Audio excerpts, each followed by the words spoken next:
એક મસ્ત વાર્તા. એક નાનકડું ગામ પણ હૃદય બધાનું મોટું. હવે એમાં એક રામજીભાઈ ખેડૂત રહે, જેને એક નાનકડી દીકરી જેનું નામ છે કાવ્યા, અને એને ખૂબ પ્રેમથી એને સાચવે, સવાયા હેતથી મોટી કરે. એક વસ્તુ માંગે તો બે લઈ દે, કારણ કે દીકરી બાપ માટે શું હોય તો મારે તમને શું કહેવું, તમને ખબર જ છે. હવે બન્યું એવું કે કાવ્યાને ભણાવી ગણાવી મોટી કરી અને પરણાવવાનો સમય આવ્યો.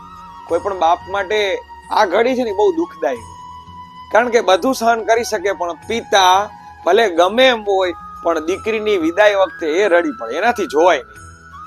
હવે એ વેળા આવી ગઈ, કાવ્યાને પરણાવવાનો સમય આવી ગયો. બન્યું એવું કે વિદાય વેળા એ કાવ્યાને અંતિમ વખત જયારે પિતા મળે છે ત્યારે રામજીભાઈ કહે છે કે કાવ્યા બેટા, તારે ગમે ત્યારે જરૂર હોય ને તું મને એકવાર ખાલી ફોન કરજે, હું તારી મદદે હર હંમેશ ઉભો રહીશ. તારો બાપ હજી જીવે છે ત્યાં સુધી તારે કાંઈ ચિંતા કરવાની જરૂર નથી.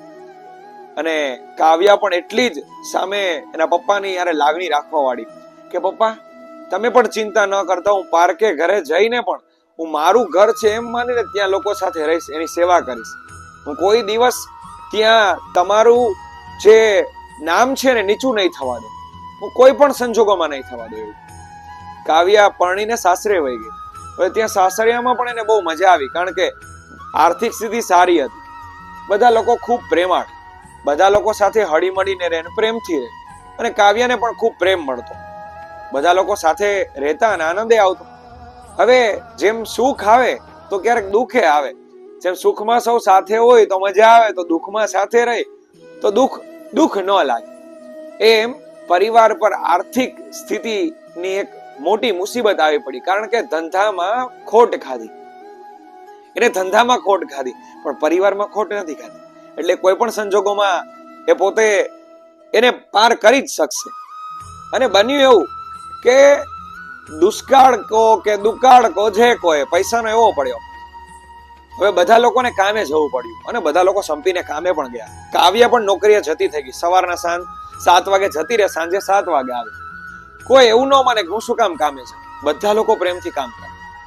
હવે એક દિવસ બન્યું એવું કે ઓચિંતાના રામજીભાઈ એના પિતા આવી ગયા અને કાવ્યાને કે બેટા તું આ નોકરીએ જશો, કામ આટલું કરે છો, તું મને એકવાર ફોન કરે તો તારા માટે મારા જમીન વેચવી પડે ને તો હું એ વેચી દઉં, પણ તને હું દુખી ન જોઈ શકું.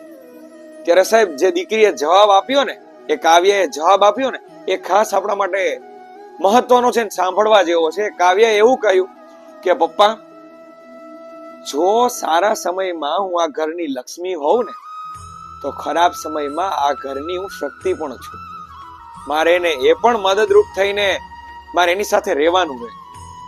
ત્યારે પિતા ગડગડા થઈ ગયા, આંખમાંથી આંસુ વહેવા લાગ્યા અને દીકરીને ભેટીને રડી પડ્યા.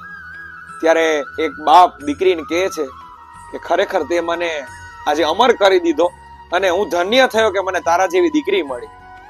ત્યારે એ કાવ્યા એના પપ્પાને કહે છે, રામજીભાઈને કહે છે કે બાપુ, આજે તો શું, આવતી કાલે તમારી આબરૂમાં તો એક કલંકનો ડાઘ નહીં લાગવા દો. મારે ભલે ગમે તેવી પરિસ્થિતિ જોવી પડે પણ મારા બાપને કોઈ એક શબ્દ કહી જાય અથવા મારા બાપને મારા લીધે ક્યાંય નીચું જોવું પડે એવું તો હું એક કામ નહીં કરું અને હંમેશને માટે હું તમારું નામ રોશન કરીશ. એટલે પિતા પણ ખૂબ રાજી થઈ ગયા અને ધીમે ધીમે જેમ કાળી ચૌદસ પછી દિવાળીની મજા છે એમ દુઃખ પછી જ સુખ આવે. અને બધા લોકોએ હળી મળીને એ ઘરમાં કામ કર્યું અને સફળતાનો સૂરજ ઉગ્યો. અને જે આર્થિક સ્થિતિની ખોટ ખાધી હતી જે ધંધામાં, એ જ ધંધો એટલો ચાલવા લાગ્યો કે કોઈને કામ કરવાની જરૂર ન પડી. બધા લોકોનું કામ એમનેમ ચાલે અને પૈસાની ખૂબ સારી આવક થાય. કારણ શું? બધા લોકો સાથે રહ્યા, હળી મળીને કામ કર્યું, એટલા માટે સફળ કરી શક્યા. તો આ ઘટના શું શીખવે તમે સારી રીતે સમજી ગયા. મારે કાંઈ સમજાવવાની આવશ્યકતા નથી. જો વાત સાચી લાગતી હોય, ગમી હોય તો લાઈક કરો, શેર કરો, સબસ્ક્રાઇબ કરો. Thank you.